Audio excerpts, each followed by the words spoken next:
Welcome to Savage Minds. I'm your host, Julian Vigo. Today's guest is John McWhorter, who teaches linguistics, American studies, and music history at Columbia University. He is a columnist at the New York Times, a contributing editor at The Atlantic, the host of the language podcast Lexicon Valley, and the author of over 20 books, including 9 Nasty Words, English in the Gutter, Then, Now, and Forever, and Woke Racism, How a New Religion Has Betrayed Black America, just published in October. I welcome John McWhorter to Savage Minds. Left and right are no longer coherent valences in light of the culture wars and beyond. One example I use constantly is that since lockdown last year, the left has been silent about class issues. It is the right that has stepped up to speak for the poor, which has me constantly looking over my shoulder.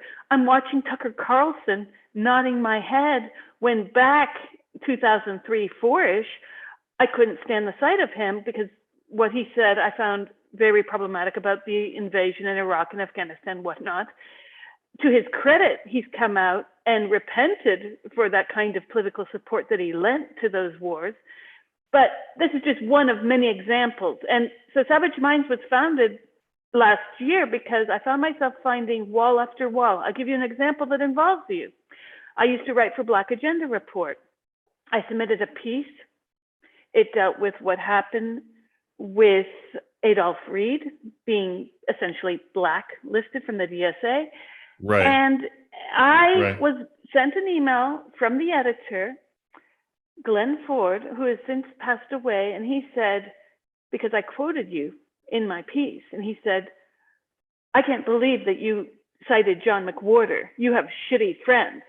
And I wrote him back and I said, well, let's begin with, I don't know John McWhorter to call him my friend, although I'm sure we would be friends if we knew each other.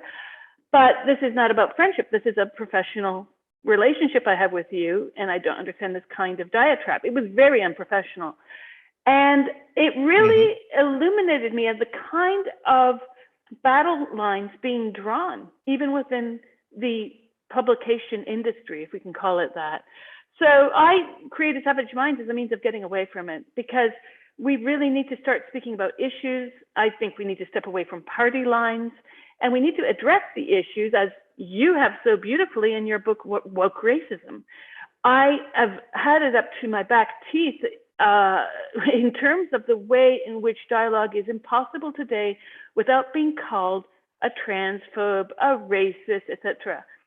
So getting to your book here, Woke Racism addresses many points that fall across the current woke wars, from the discussions of racism to gender identity, beginning with examining how this new ideology is like a religion in all but name.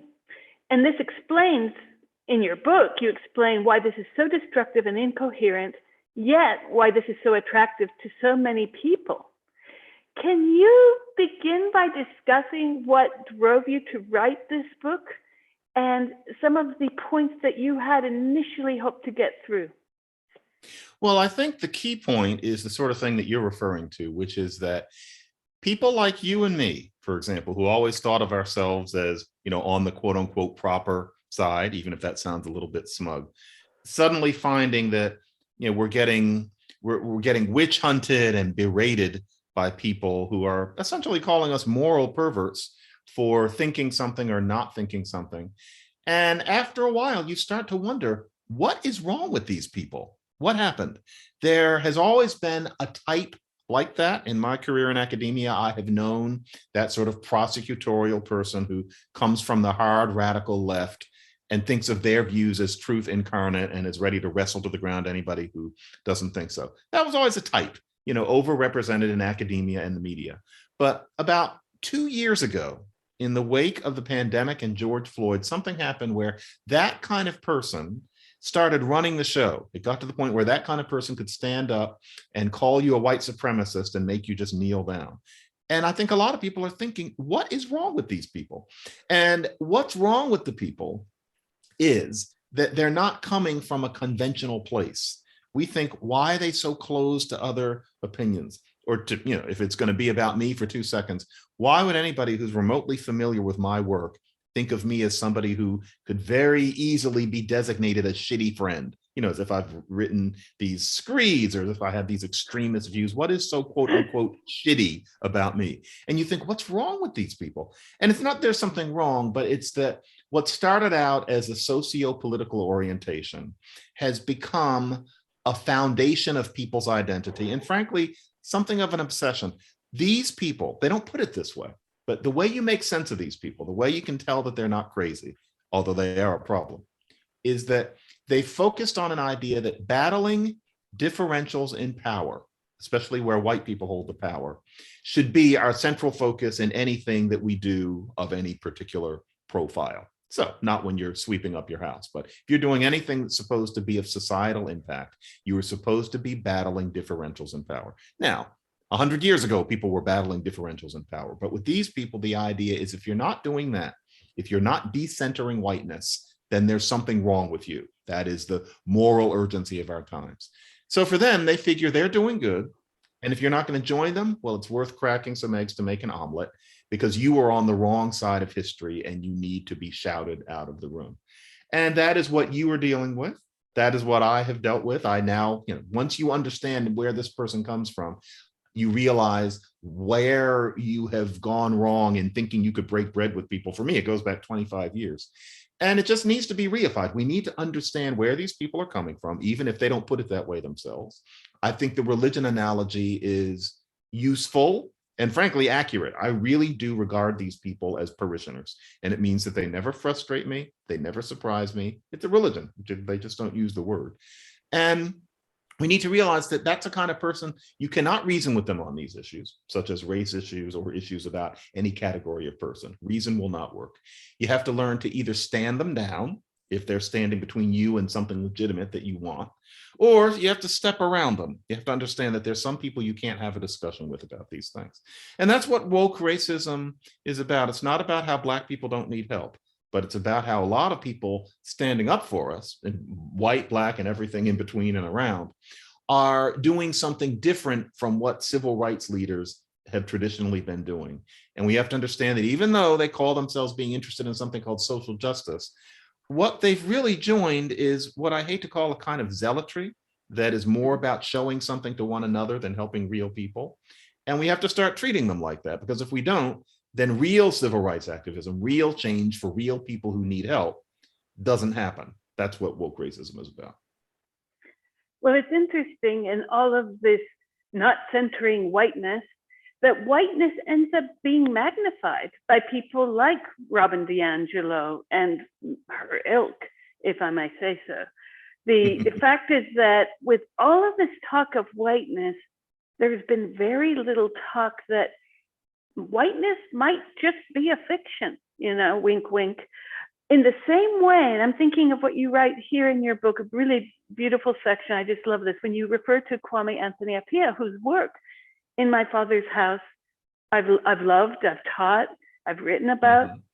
And you say this Ghanaian British gay man is to perceive himself primarily, and we are to perceive him primarily as a Black man, just like Chris Rock, Samuel Jackson, Michael Brown, Trayvon Martin, and George Floyd, despite that he has nothing meaningful in common with any of them. We are to fashion this caricatured sense of him mainly because he is a touch more likely than Steven Pinker to have trouble with the cops.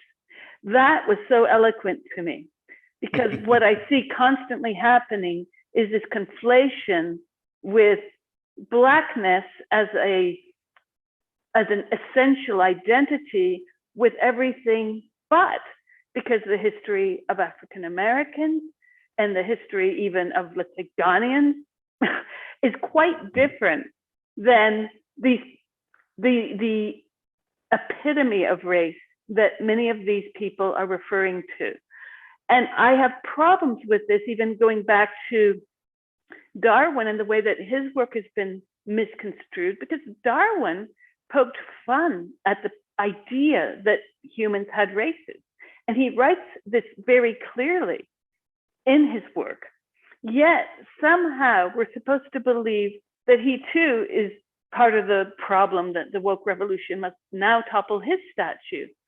And I think people are trying to throw the baby out with the bathwater without understanding that history is not teleological, and that this idea of progress is also a fiction. So that somehow being on the streets, toppling a statue of Robert E. Lee is just, but there is no thought put into the fact that maybe that statue should remain to serve as a historical lesson for people walking by that park or through that park.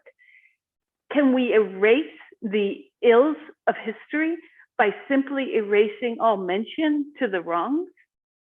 And this is something that has struck me since last summer with the toppling of statues and the way that that tried to infect movements in the UK. And a lot of people ended up in Britain saying, no, this isn't working here because we have a different history. Even the Brits were able to understand that we are not like Chris Rock, Samuel Jackson, etc., right?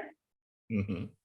Yeah, but it's a religion, and so it makes sense to people to topple the statues. And because this is a kind of thought that is separate from just looking at things the way they are. There's a, I hate to say, a blessedness about it. And this isn't to imply that religion is completely incoherent, but there's a part of religion that often asks that you suspend logic. And that's what's going on here.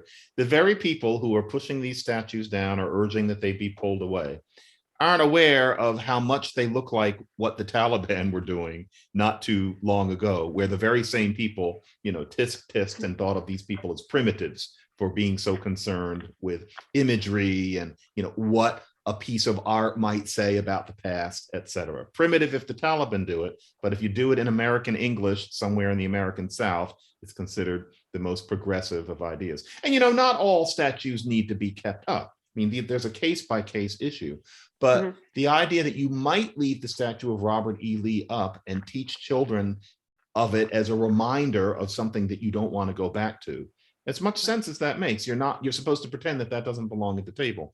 And there are all sorts of things where this kind of person presents themselves to us as making the quintessence of sense, the ultimate truth, but they don't, and 99% of us know it.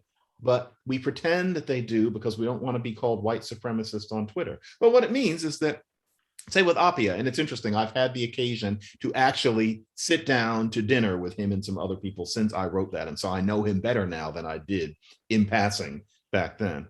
There really is an idea that because he has brown skin, because he has African DNA, that the essence of him, as far as these people are concerned, it's the cops.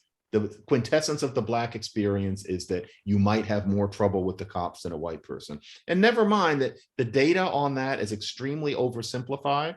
And the notion that to be Black is to walk around in particular danger of being killed by a cop is extremely dicey. But let's say that were true. Is it true to such an extent that Appia should think of himself as the same thing as Chris Rock? Whatever the extent is to which the cops might look at this, man in late middle age, this Black man in late middle age, who is dressed differently, talks differently, moves differently, thinks differently than Chris Rock in every single way.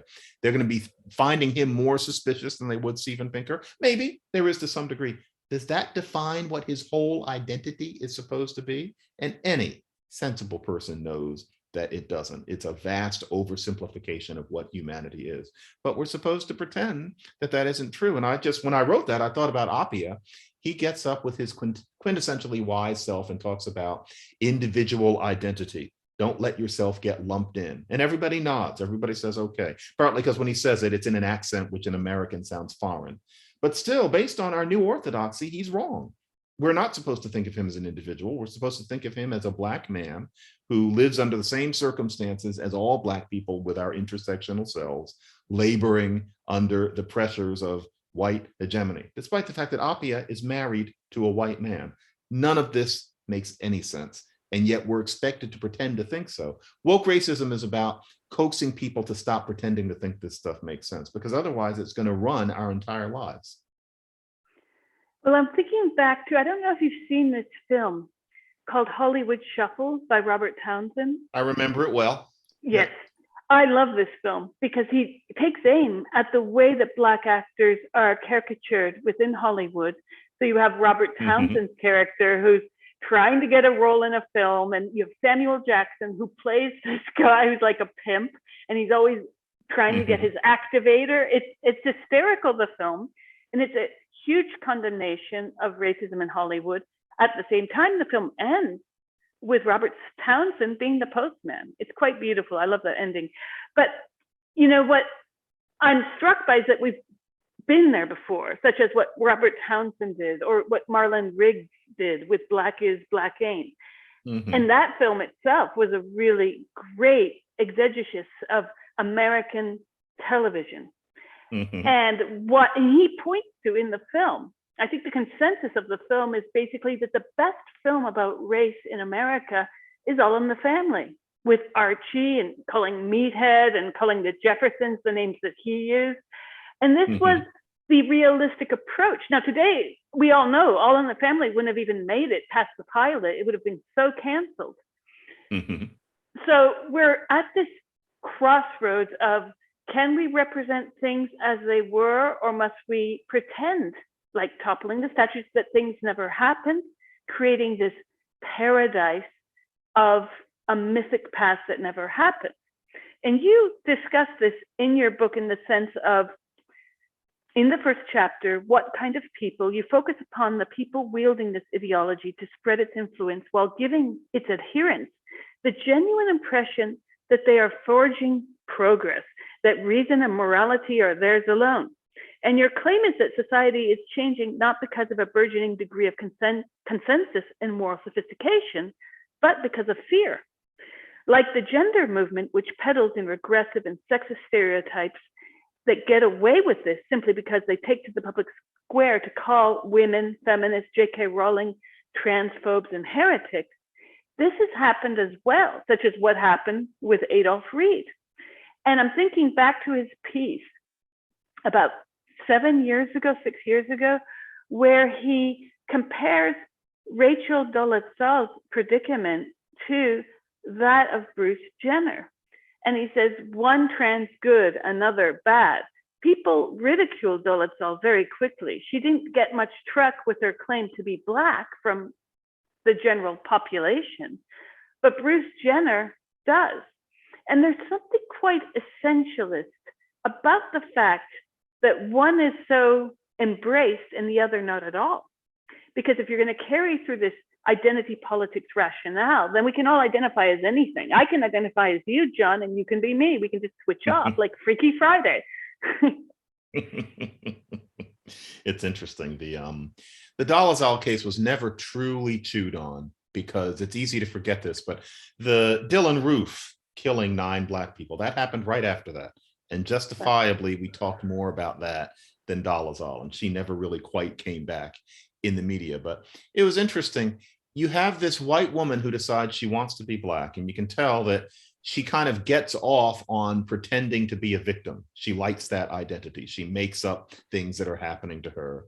And that was a sign of progress. There was no such thing as that until about 15 minutes ago. When you get to the point that you have a Rachel Dolezal, another prominent case was Jessica Krug, who claimed, a Jewish American woman who claimed that her family's original name was Cruz, but that it had been mistranscribed at Ellis Island or something into Krug, something that silly. And she's running around pretending to be an Afro-Latino something academic and gets away with it for 20 years. And then it turns out she's been faking it. Nobody would want to do that if being Black were as difficult today as we're often told. Nobody was doing that in 1935. And yet Hollywood Shuffle is always interesting to me in that I remember it well, and I remember that it also portrayed how hard it was for Black people to be their whole selves in Hollywood at the time. And, even in 1987, I remember thinking, because things were changing quickly even then, I thought, is stereotyping in Hollywood of Black people really this rampant? There was a part of me that felt like Hollywood Shuffle was referring to Hollywood in, say, 1974 rather than 1987. No sin. It was a great movie anyway. But we think about how far we've come since then, where in that movie, it's a joke, but Black people are claiming that you have to play a victim, that you're always being shot by the cops, and that you're the first person who gets killed in any disaster movie, etc. That isn't true now. We've come a long, long way since 1987. And yet, if you take the temperature of people who cover Black Hollywood, not to mention, unfortunately, a lot of people who work in it, you would think that nothing had changed. The stereotyping is the same. You can't hear your voice. There aren't enough people to greenlight this. There aren't enough people to greenlight that. Whereas the difference between Black people in Hollywood now and Black people in Hollywood in 1987 is like two different planets. Anybody can see it. The fact that you can even pretend to have a conversation where things haven't changed all that much, again, is anti-empirical. It's a way of not making sense in favor of always being able to point out some kind of racism. And we've got to stop thinking that way. The idea that it's racially progressive to pretend that no real progress ever happens, no. Things that don't make sense have never gotten people ahead. You have to engage with reality, even when, Lord forbid, the reality is positive. The idea that you resist acknowledging that anything good has happened is not how any people have ever gotten ahead in the history of the species. And that's one of the things I try to get across. Well, you also mentioned in your book, you explain why so many Black people are attracted to a religion that treats Black Americans as simpletons, while also being quite harmful to these very people, despite being billed as anti-racist. What kind of people do these things? The kind of people who do these things, who are white, are people who have adopted a religion that says showing that we know that racism still exists is how we show we're good people. The kind of Black person who enjoys being treated that way, who thinks of those white people as doing the right thing, is a Black person who has fallen for the idea, because it would be so easy for any human being to fall for this, that what makes you most interesting is your victimization at the hands of other people, because that automatically makes you kind of a hero. It means that if all of you are suffering this, then you get an automatic sense of community with your fellow Black people. It gives you a sense of place. It gives you a sense of purpose. It gives you a sense of absolution, because whatever's wrong with you, well, you also are somebody who's fighting this racism every day. That kind of martyr, that kind of professional victim is a human type, but that human type is a very available way of being to Black people in our moment. We're encouraged to cherish a sense of ourselves as victims.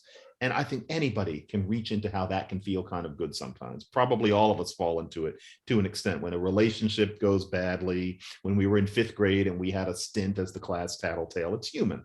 But Black America ends up ODing on that, and therefore becoming part of these people I call the elect. And it's just not constructive. Well, I was going to ask you about that next, because you discuss the elect throughout your book. Can you discuss what you mean when you say the elect? And is this at all related to what Adolph Reed terms as this managerial class that has professionalized this kind of oppression politics and made a living off of it? Yeah, Adolph Reed and I are talking about slightly different things, in that I sense that he thinks of it as partly deliberate and partly something that is done by people who draw their salary from certain institutions, such as universities and the media. I don't think it's that deliberate. I think it's based on a human sentiment that tends to come with higher education, and thus it becomes common in academia naturally, and also media. But yeah, it's the kind of person who feels that their radical leftist politics are so close to truth, are so unquestionable, that it's permissible to be mean to people. That's the elect. So the elect is not just who we were calling woke in 2015. The elect is people who think that if you don't believe a certain compact of ideas, many of them counterintuitive and many of them just wrong, then you deserve to be fired. You deserve to be called a white supremacist on social media.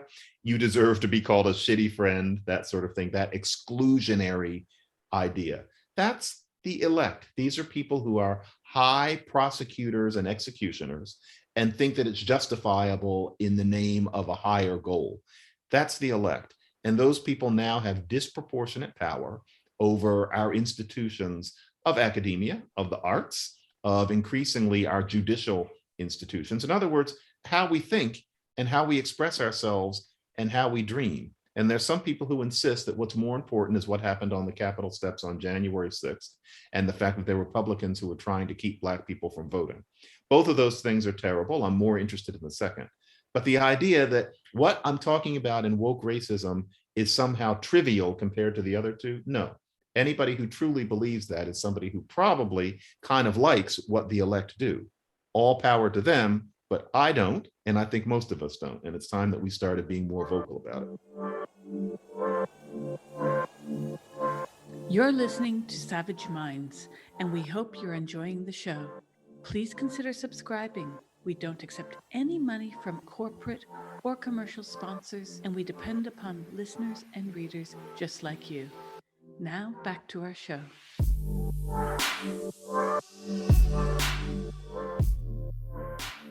Well, you speak in your book about the clergy of the elect, and you refer to Ta-Nehisi Coates' essay, The Case for Reparations. Can you discuss how his work has fit into this formation of the clergy? Because I see him as one of the key figures in this today. He might as well have a mitre on his head, yeah. And it's not something that he chose. But yeah, the reparations article is interesting in many ways. Briefly, to just situate it, Ta-Nehisi Coates wrote a very artful article about reparations in, I believe, 2014. It was received as if it was the latest Unsafe at Any Speed by Ralph Nader or Silent Spring by Rachel Carson. It was with hosannas. Okay, but the question was, is a call for reparations really such a new thing? Because not that long ago, just back in 1999, 2000, Randall Robinson wrote a whole book about reparations called The Debt. It really got around every Black reading group. He was all over the media. I don't know what's happened to him since, but big deal. Huge conversation about reparations that was only interrupted by 9/11. So now, 13, 14 years is a while, but it's not an eternity. And yet Coates writes that article and suddenly it's as if reparations hasn't been discussed since 1968. That was odd in itself. And this has nothing to do with knocking Coates. I'm sure he was even a little bit surprised. Why is this being received as such a novelty? And then Coates also really didn't have any real prescriptions as to what exactly we were going to do, what kind of reparations. That didn't seem to interest him, but that didn't matter either. And it was that article, it was then that I realized that something was afoot. I thought, this is a good article, but the way this is being received is religious. I realized it's preaching.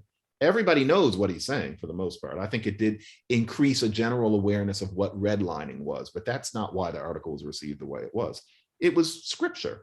I thought the only way to make sense of the way this particular article is being received is as if a good preacher did a really good sermon one Sunday. That was when I wrote my first article saying that there's a religion afoot. And so Coates can basically say anything that he wants and be worshiped for it. And no, I'm not jealous. I am very happy with the pulpit that I have, and I have a great many other things to do. Nevertheless, he is, worshiped. He's not just liked, he's worshiped. And I thought it is worship. It's because people like hearing him say things they already know. It's church. That was my first tipple. And I've realized that with a lot of other things people write and say these days, it's the same thing. I'm not saying they're unoriginal. You have to say some things over again. But the response to his particular article was weird. I'm not saying that it bothered me, but it was just, why that? And that's when I realized something different is happening than was going on before. You've mentioned original sin in your book, something I spoke about in an article I wrote several years back, because the root of this kind of essentialism is twofold. One, that now you have this noble savage being rehashed, and then you have white people are guilty for existing, okay? They have privilege, but they're guilty because of that privilege. Why are we revisiting issues that took place 200 years ago? I mean, primitivism didn't have a very good end point to it. In fact, it became part of the raison d'etre of colonial projects. This idea that we can teach them how to worship, we can teach them how to wash. It's almost ironic when you start to look historically. I've done a lot of work in the Arab world, and we know that just the Quran itself gave very good hygiene to those practitioners of that religion. So what was it about this double matrix of having the illumination because of being the noble savage to impart upon those with white privilege who are sinful?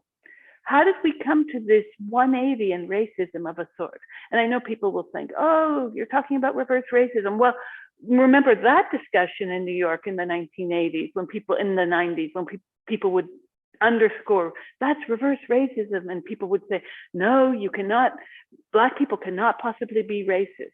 Well, these are, again, more essentialisms that are made from the safety harbors of sea to shining sea of people.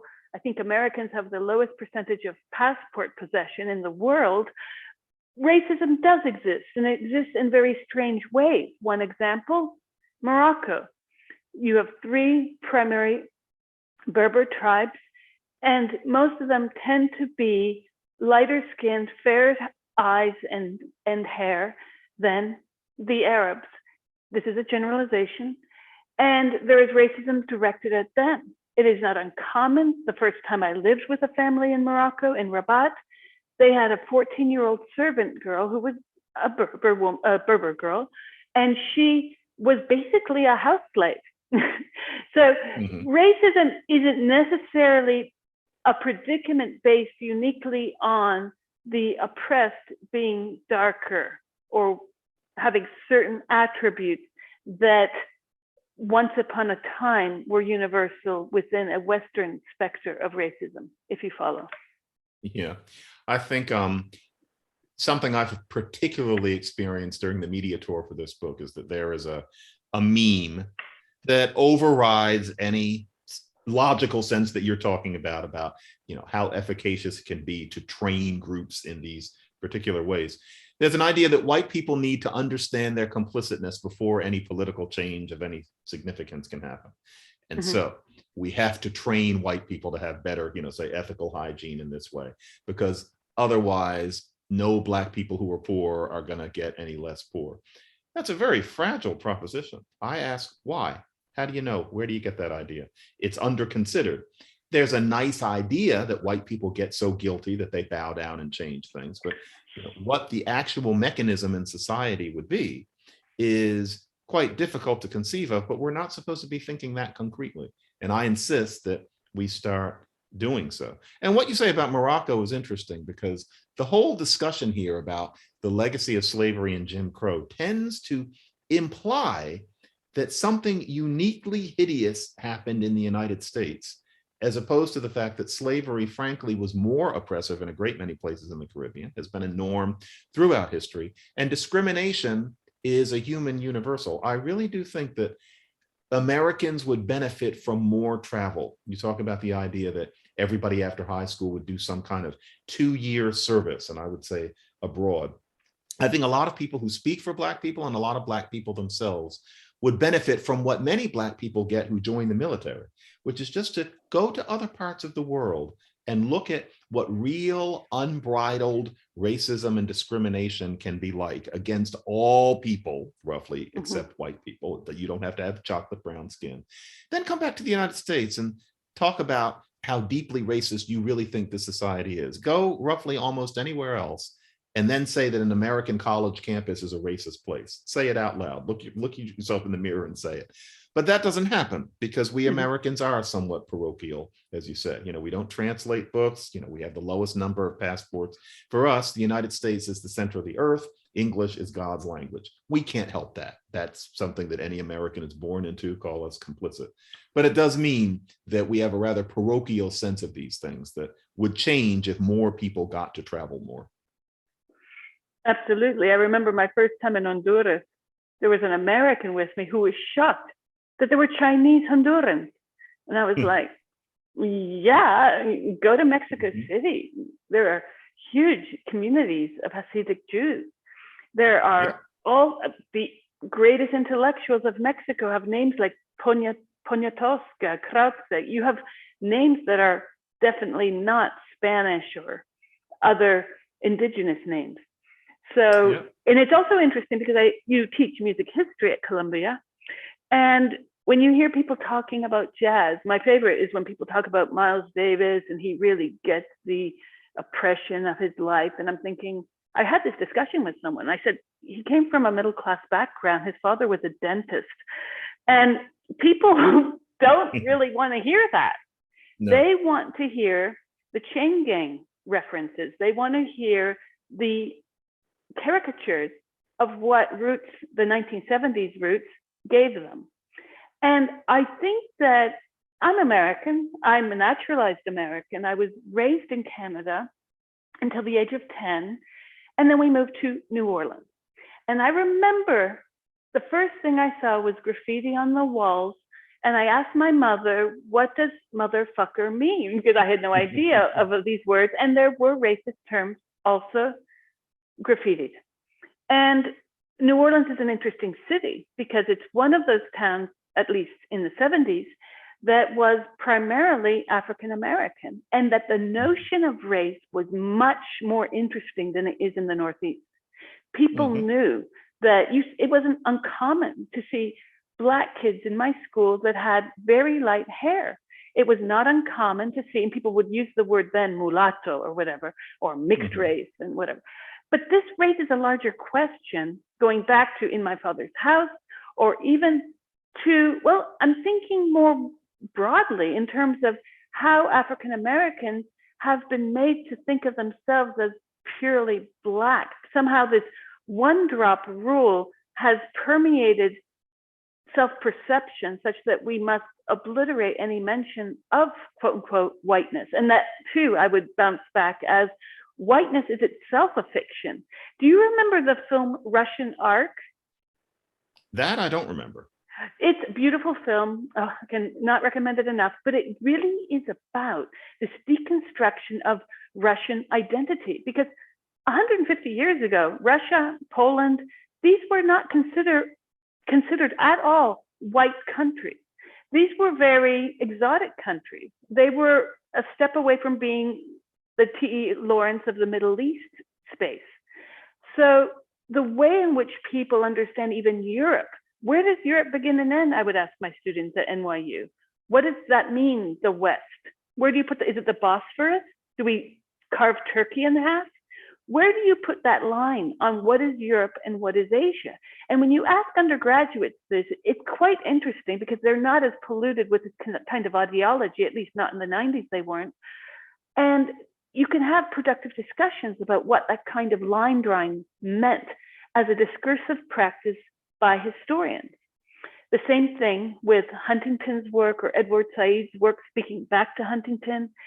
And my thinking is that universities have become these wells of ideological formation, such that we are where we are today because of a lot of the ideological formation that was happening in the 80s and 90s, where there was always an oppressor and an oppressed. There was nothing remotely in between.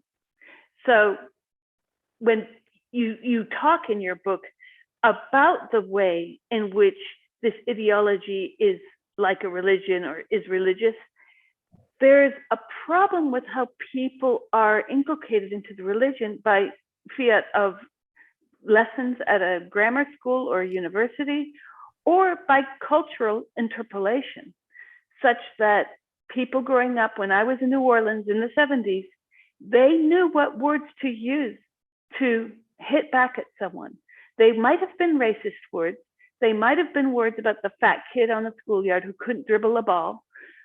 But people lash out for all sorts of reasons. And race is one of those identities. It's not the only identity. As we saw last year, the famous incident in Central Park.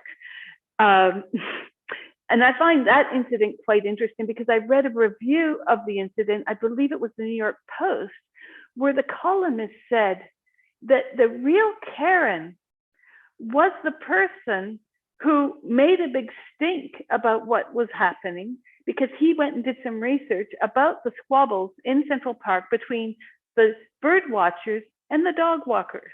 And his thesis basically was that Chris Cooper was the real Karen because he tried to one up this woman on a squabble that he had been himself steeped in for quite a long time. And it made me think a lot about this, the way in which this is all about point scoring. So all over Twitter after that event happened, see, Black men are really in danger. And I saw Chris Cooper. He seemed to me to be a very well-educated man. I thought he was a well-educated gay man. I could be wrong. And I thought, well, if he's a well-educated Black gay man in Central Park, then he's probably making a lot more money than Amy Cooper. That was my first thought. Mm-hmm. And in all of the BLM exercises over the past years, I keep going back to the fact that class is being consciously obfuscated. We're focusing on the wrong issue.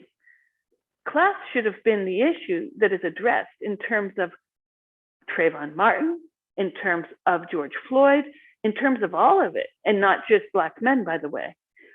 What is happening in America today that class isn't even a second-hand consideration? It's just not existent.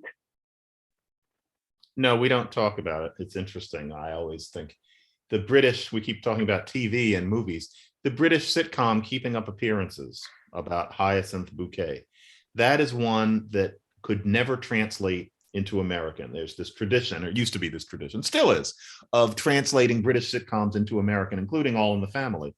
Keeping Up Appearances, they've never tried it because that show is so explicitly about class in Britain. And in American, there would be no way to mirror the same thing because we pretend class doesn't exist. And a lot of what you're talking about, the arbitrariness of racial concepts and the fact that we today are so happy discussing race in exactly the way that a Southern segregationist would have wanted us to 125 years ago. A lot of that really does come down to something so mundane, and it's the police. Anything that you have said, the response from a certain type, and it's not only the elect, is what about the way the cops would treat that person?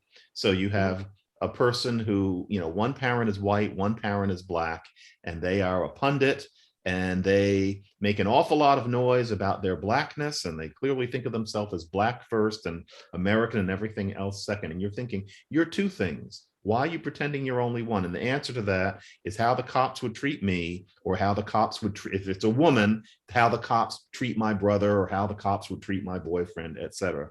And it only comes down to that when even there, the statistical truth is it's about class. The cops kill many more white men than Black men. And what all the people who get killed in common have, for the most part in common, is that they are people of working or lower class. There's an issue with the cops and murder. And a lot of it is aimed at people who don't have very much money, don't have very many resources. That includes Black people, that includes white people. But you're not supposed to talk about that. Instead, you're supposed to talk about the cops as the fulcrum of identity of Black people. And therefore, all talk of the mulatto, all talk of how, especially in New Orleans, you have people who call themselves Black, who have quote unquote white hair and light skin. I've had some people, and not in New Orleans, who tell me that they're Black, where there's nothing about them physically that indicates it remotely at all. And I think to myself, in a different world, this person wouldn't really be labeling themselves as any race in particular. They just call themselves American. But for whatever reasons, they label themselves as Black. And even if one of their parents is identifiably brown, if they look the way they do, why is it that we call them passing if they decide that they're not going to identify as Black when they have none of the physical characteristics? Again, none of this makes any logical sense. And one of the things that we're really stuck in is the idea that Black is the cops. And that's why I am very committed to doing everything that will lessen encounters between particularly Black men and the police. The Cooper incident, Amy Cooper and Christian Cooper, was very interesting because the truth is, whenever you see something that looks that starkly hideous, I mean, that woman seemed like somebody out of 1915.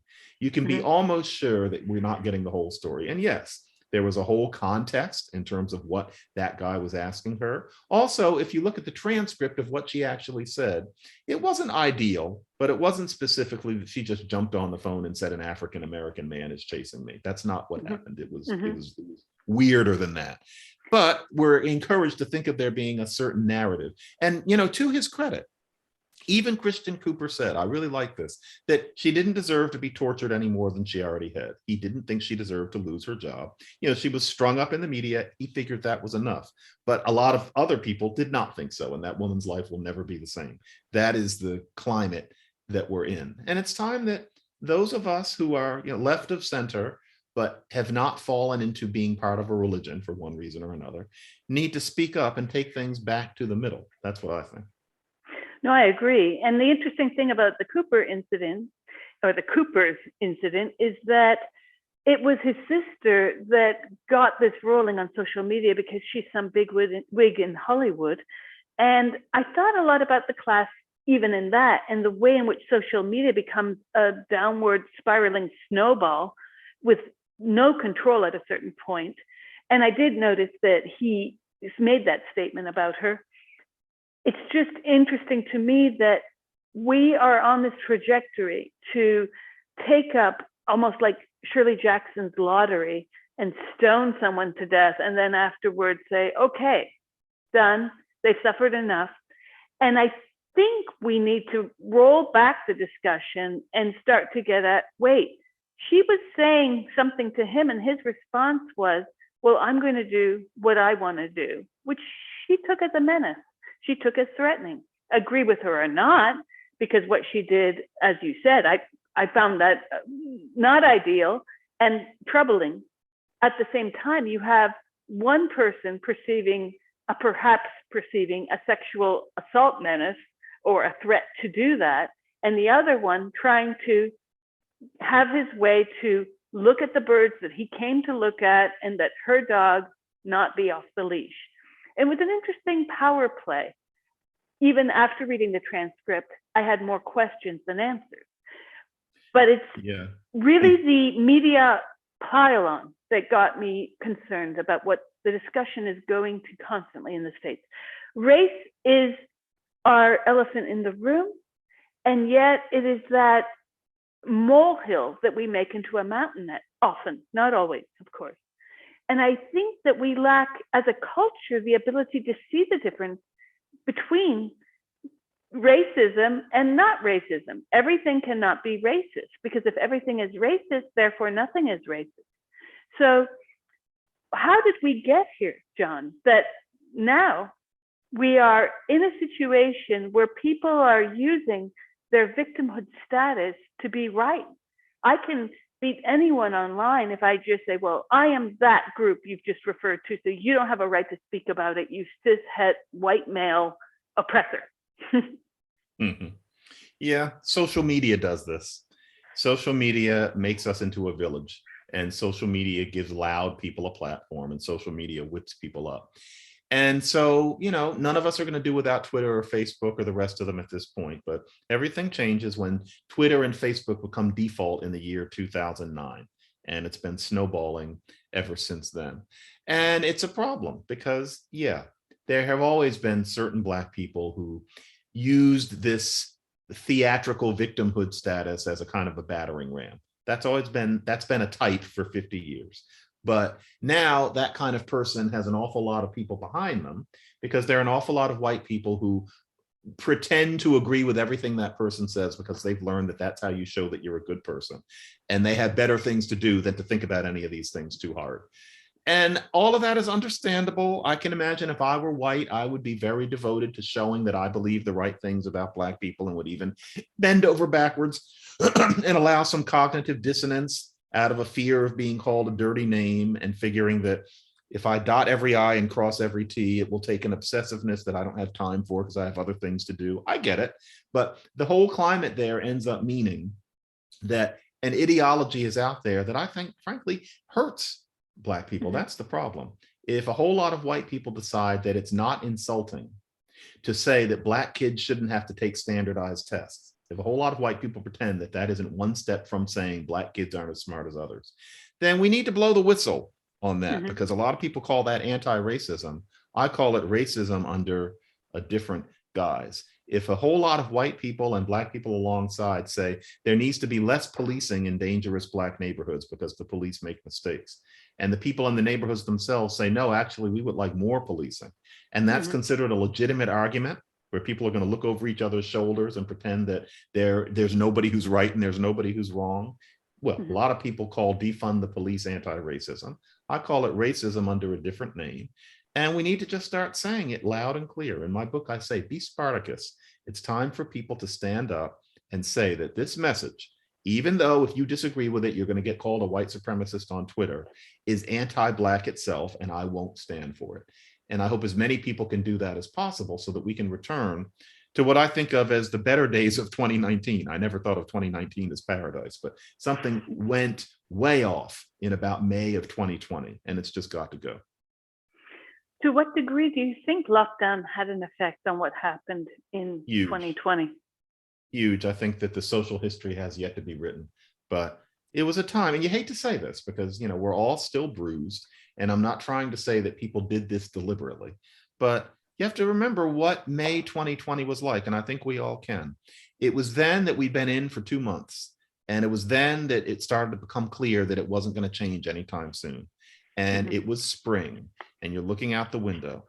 All of those protests were a way of, one, having an excuse to go outside. That's too dismissive, and I don't mean it that way. Let me say, the protests were partly a response to, it was a way of going outside. It was a way of joining other people in doing something.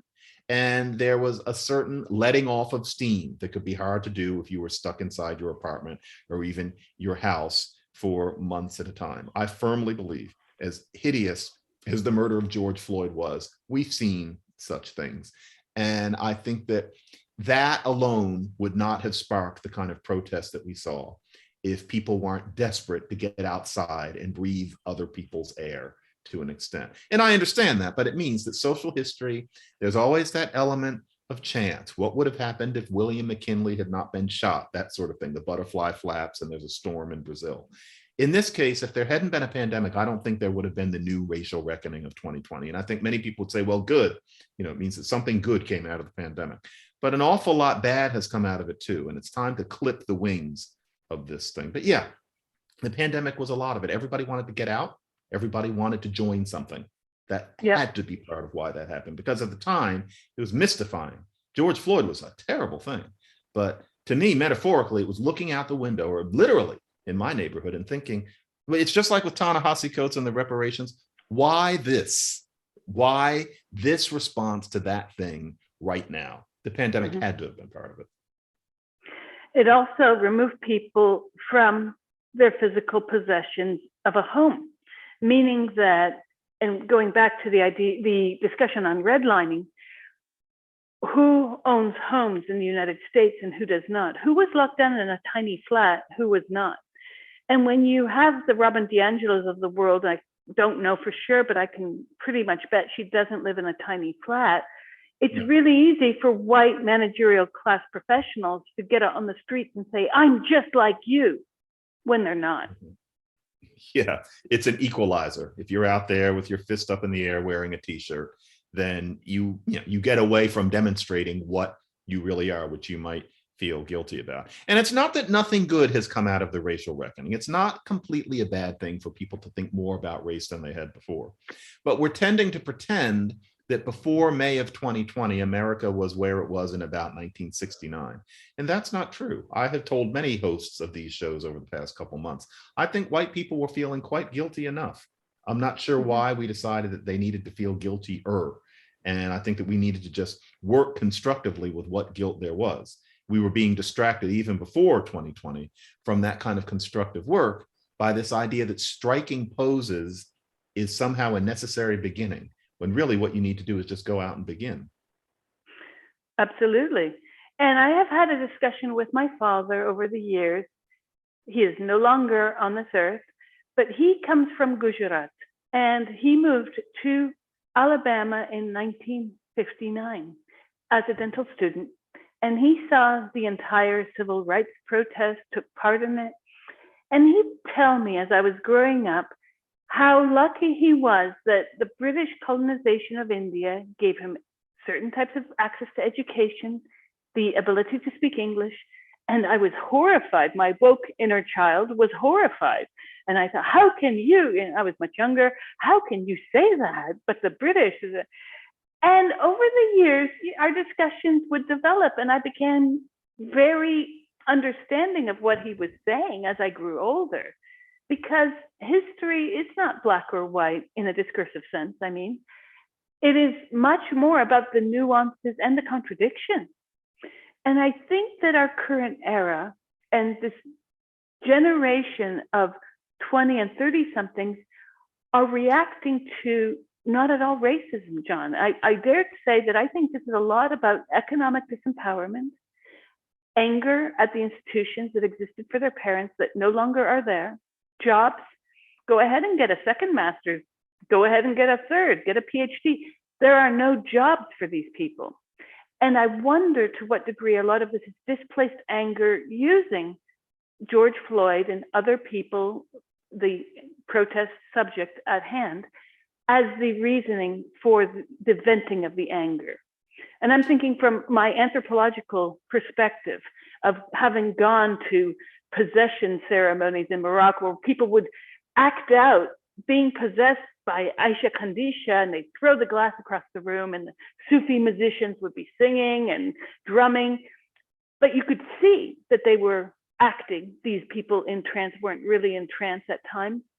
And I wonder to what degree we're seeing a fake theater of outrage when this is not at all about race, but is very much about socioeconomic inequality.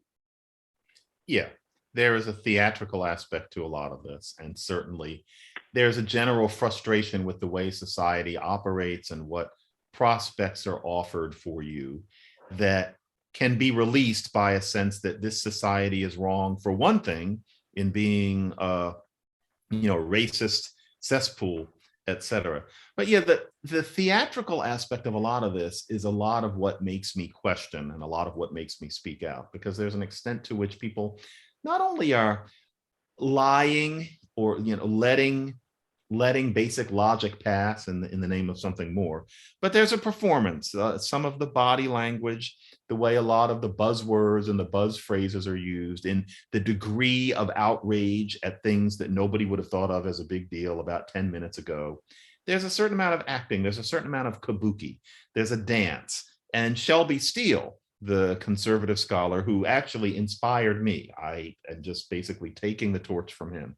His idea is that white and black people are engaged in a certain kind of dance that we do. And that dance continues. He wrote his book in 1990 about a situation that had obtained since about 1966, and we're still doing it. We're striking poses. And that's nice, but that's different from going out and forging grassroots legislation, from actually talking to one another as honest people, including dealing with the discomfort of being honest. And it's a problem. I think most of us understand that there's a serious problem going on, but we're afraid. If you're white, you're afraid that if you question any of this, there's something wrong with you. If you're black, you're afraid that if you question any of this, you're disloyal in some way and that there must be something you're missing. That's how I felt until I was about 30. But no, there comes a point where common sense and logic are what they are. And with great reluctance, you have to understand that certain influential people, highly educated and often very well-meaning, they're the ones who have gone into a detour that we need to question.